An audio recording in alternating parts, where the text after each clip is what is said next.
పరాభవ నామ సంవత్సరంలో కర్కాటక రాశి వారి ఫలితాల్ని చూసినట్లయితే కర్కాటక రాశిలో పునర్వసు నక్షత్రం 4వ పాదము, పుష్యమి అన్ని పాదాలు, ఆశ్లేష అన్ని పాదాలు. పునర్వసు పాదం పుష్యమాశ్లేషాంతం కర్కాటకం అని అంటోంది. కాబట్టి ఆదాయం 2, వ్యయం 11, రాజపూజ్యం 4, అవమానం 7. పరాభవ నామ సంవత్సరంలో కర్కాటక రాశి వారికి ఆదాయం కంటే వ్యయం అత్యధికంగా గోచరిస్తోంది. కాబట్టి ఆచితూచి ఖర్చు చేయాలి. దీన్ని దృష్టిలో పెట్టుకోవాలి. సరైనటువంటి ప్రణాళికల్ని సిద్ధం చేసుకోవాలి. ఆర్థిక ప్రణాళికల్ని సిద్ధం చేసుకుంటూ ముందుకు సాగితే మానసిక ఒత్తిడి తగ్గుతుంది. రాజపూజ్యం కంటే అవమానం అధికంగా ఉంది కాబట్టి గౌరవాన్ని కాపాడుకుంటూ ఫలితాలని రాబట్టాలి. మనం ఎక్కడ స్ట్రెస్కి ఫీల్ అవ్వకుండా, మానసిక ఒత్తిడికి ఫీల్ అవ్వకుండా జాగ్రత్తగా మనం ప్లాన్ చేసుకుంటూ ముందుకు వెళ్ళాలి అనేది ఈ పరాభవ నామ సంవత్సరం కర్కాటక రాశి వారికి సూచిస్తోంది. ఇక్కడ కర్కాటక రాశి వారికి గ్రహస్థితి కనుక చూసినట్లయితే సంవత్సర ప్రారంభంలో ద్వాదశంలో దేవగురు బృహస్పతి సంచరిస్తున్నారు.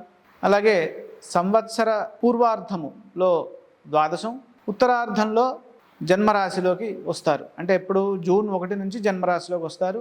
మళ్ళీ అక్టోబర్ చివరి నుండి ద్వితీయ స్థానంలోకి వెళ్తారు. అంటే 3 రాశులు మారుతున్నారు దేవగురు బృహస్పతి. అదేవిధంగా శని యొక్క సంచారాన్ని చూస్తే కర్కాటక రాశి వారికి భాగ్యస్థానంలో శని సంచారం ఉంది.